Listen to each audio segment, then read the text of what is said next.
Music from Keane on Morning Becomes Eclectic at 89.9 KCRW. We're talking with Tom, Tim, and Richard. I think everybody's got microphones there. Before we get to the next set, let's catch up and get a little history on the band Keane. Now, I believe that Tim and Richard, you guys were friends at school, and then you met Tom, who's a little bit younger. Is that right?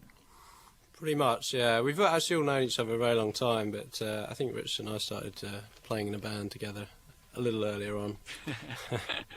And then we eventually allowed Tom to join.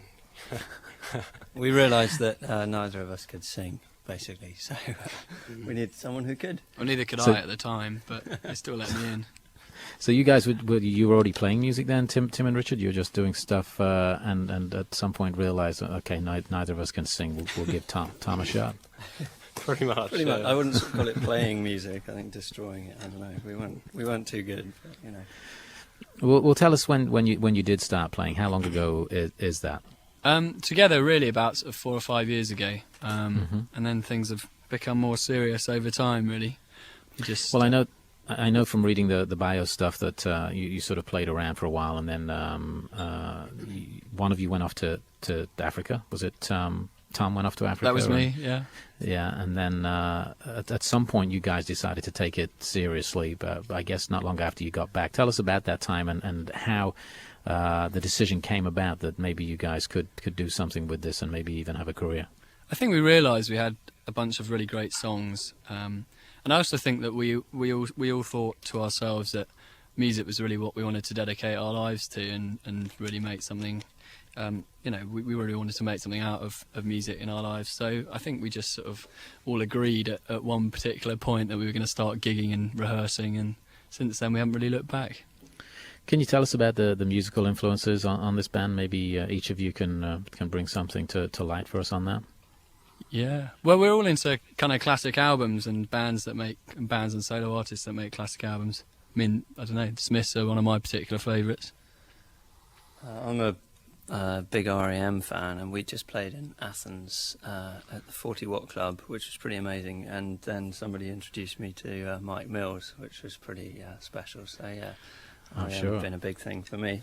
I like lots of sort of classic songwritery people like Paul Simon, Nick Drake, the Beatles. So a lot of stuff in there, a different sort of mix of stuff all going into the pot. Now, the first single that we got from you was back in the summer of this year, which was Everybody's Changing, which you just played. Is that the first thing that you actually recorded and put out? Yeah, it was. We were playing at Christmas at a little venue just doing an acoustic show, and a guy called Simon Williams from a little label called Fierce Panda hooked up with us and said, do you guys want to stick something out on my label? And that was back in May, so we put it out and had a good reaction, and it was really great to get something released, because I think we've always felt that our music needs to be heard for by lots of people, and we just felt that was a real sort of starting point for us from that point of view. I know there's been another single since then, and talking about wanting to get your music heard by a lot of people, you've gone from the little label Fierce Panda to, at least in the US, Interscope's going to be putting out the album, right? Yeah, that's right. Yeah. So how did that come about? How did that deal come about? And I'm guessing because they're a part of the Universal Polygram family, whatever it is these days, one of the associated labels will probably put it out in the UK as well. Yeah, that's right. It's Ireland in the UK and Interscope over here. We just felt that they were both, fantastic labels to work with, professional people, and I think that we feel that they can do a really great job with our music.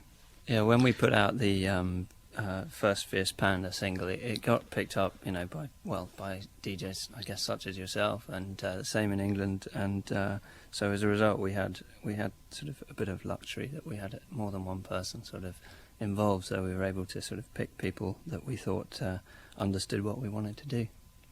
So what is the plan from here? You've been over and done a couple of shows. I know you were in town a few months ago at the Viper Room, I think it was, and you're wrapping up this little swing tonight up at the Troubadour. What's the plan for the album being recorded and coming out, and maybe the next 6 months or so? Well, we're off to Germany after this for a few dates with Star Sailor, but then we're going to get in the studio and finish what we started, which we're desperate to do because it's been something that we've hoped to do for a long time. So hopefully finish the album by Christmas time, and I think that the plan is to have it out sort of April, sometime around then over here, so people can expect it then. All right, well, I know you got another set of music. We got about 12, 13 minutes left, so I'm going to throw it back to you guys. At the end of the session, we're going to come back and do our thank yous and also give away some tickets to the show, The Troubadour, tonight. So I'm going to throw it back to you guys, and then we'll come back and talk some more. It's Keane on One Becomes Eclectic.